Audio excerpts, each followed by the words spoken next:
X হাজবেন্ডের হচ্ছে বউ আমাকে নিয়ে এখনো পড়ে থাকে, আমাকে নিয়ে নাকি কোনো কথাই বলবে না, আমাকে পাত্তা দেওয়ার কোনো কিছুই নাই। কিন্তু এখানে কয়টা আমি কমেন্ট করবো, যেই কমেন্ট গুলোর রিপ্লাই এই মাত্রই করা হয়েছে।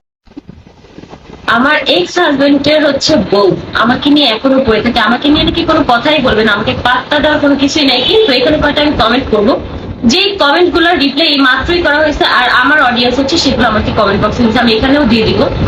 এখানে লিখছে আখির নিজের কোনো যোগ্যতা নাই, কোনো কন্টেন্ট নাই, শুধুমাত্র ছেলের জন্য সিম্পাথি আর আমাদের বদনাম, এই দুইটাই ওর ইনকামের মাধ্যম, এছাড়া কোনো যোগ্যতা নাই। এখানে আমার তিনটা হা হাও করছে। তো আমার যদি কোনো যোগ্যতা নাই, আমার কোনো কন্টেন্ট নাই, কোনো কিচ্ছু নাই, তোর সমস্যা নেই, তোর কোনো সমস্যা, আমি তোর নিয়ে কোনো কথা বলি? আমি এই পর্যন্ত অনেক চুপ থাকছি, অনেক মানে অনেক, তোর নিয়ে আমি কোনো কথাই বলতে চাই না। তুই সবসময় শুধু মানে ভিডিও পোস্ট করো যে আমি কাউকে নিয়ে কোনো কথা বলি না, আমরা যেভাবে আছি সুখে আছি ভালো আছি, কিন্তু কমেন্টের মধ্যে তুই তোর এত চুলকানিও দেখিলি না। হ্যাঁ, তো জামাই কি তোর চুলকানি মিলাইতে পারে না?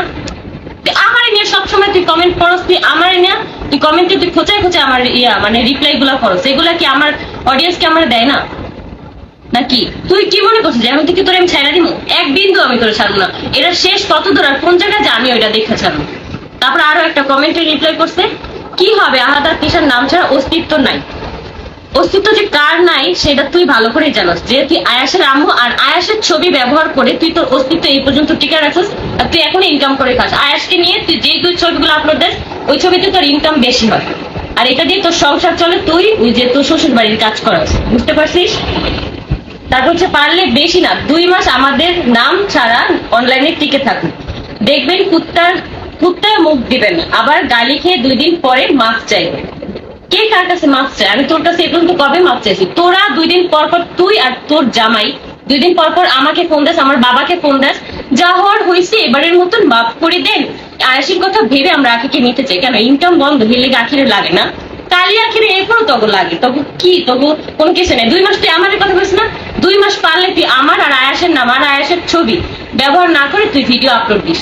তোর ভিডিওতে কত রিস্ক থাকে বা কত কি থাকে এটা মানুষ ভালো করে জানে, আর আমি বিশেষ করে ভালো করে জানি, বুঝতে পারছি? আমার মুখটা ফুলাইতে বাধ্য করিস, আমি এখনো প্রচুর ভালো আছি, আমারে আর খারাপ বানাইস না তোরা, বুঝতে পারছিস? তোর হাজবেন্ড আমাকে ছাইড়া দিছে, তোর হাজবেন্ড আমাকে ডিভোর্স দিছে, এখন পর্যন্ত তুই আমার পিছনে পড়ে আসছিস কেন? তোর হাজবেন্ড কি তোর জ্বালামি দিতে পারে না? তারপর আর একটা কমেন্টে রিপ্লাই করছে, না আপু ওর মতো মূর্খের সাথে তর্কে যাব আমি? আবার 2টা প্রশ্নবোধক চিহ্ন দিছিস। অনেক পাত্তা দিয়েছি আগে, আর না তুই পাত্তা দেস না, কিন্তু তুই প্রত্যেকটা কমেন্টের রিপ্লাই করছিস। তোর কতটা চুলকানি, যেই জামাই নিয়ে তুই সংসার করতেছিস, এই জামাই ছেড়ে দেওয়া বউ আমি, তুই এখনো হচ্ছে তুই আমাকে নিয়ে কথা বলস, তুই আমার ছেলের ছবি দিয়া তুই বানাস যে তোর সন্তান, তোর 4টা সন্তান। এই তুই আকসার সাথে কি করছিস আমি জানি না?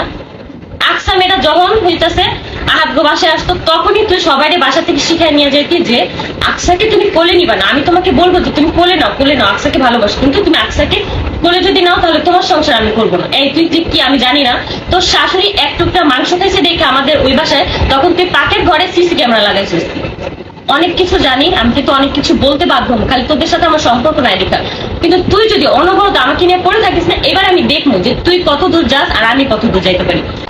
আমার যদি ভালো থাকতে না দেস, আমিও তোকে ভালো থাকতে দিব না। তুই কি মনে করছিস আমি দুঃখে থেকে তুই আমাকে নিয়ে বারবার খোঁচাবি আর আমি তোকে অনেক ভালো থাকতে দিব? আমি সবসময় আমার মুখকে বন্ধ করে রাখবো?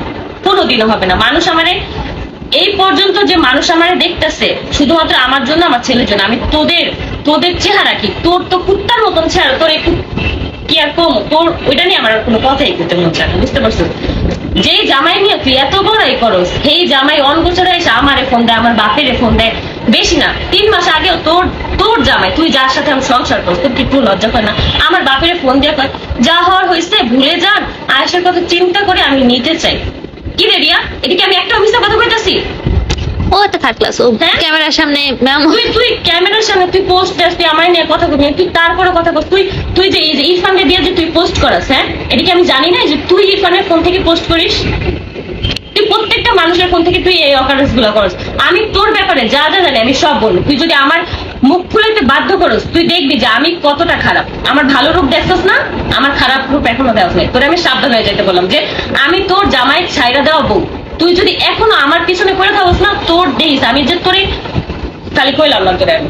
খালি তোর কমেন্ট গুলো এখানে শো করলাম, তুই যতটা গুলো কমেন্ট করবি আমি ততগুলো কমেন্টে রিপ্লাই করবি। তুই খালি পোস্ট দিয়ে হুজুরগিরি দেখাবি যে আমাকে নিয়ে তুই কথা বলবি না, তুই কোনো কিছু করবি না। তো প্রত্যেকটা তুই কোন কোন জায়গায় কমেন্ট করবি, প্রত্যেকটা কমেন্ট আমার অডিয়েন্স কিন্তু আমার অবশ্যই কমেন্টে দেয়, আমি সেগুলো নিয়ে প্রত্যেকটা নিয়ে রিপ্লাই ভিডিও বানাবো। তুই যদি বেশি বারবার আসলে এই বেশি বার এবার কিভাবে ইয়ে করতে হয় এটা আমি দেখবো, কারণ আমি তোর জামাইয়ের বউ না, আমি তোর সতীন লাগি না। এখন বুঝতে পারছিস কথাটা? ফালতু।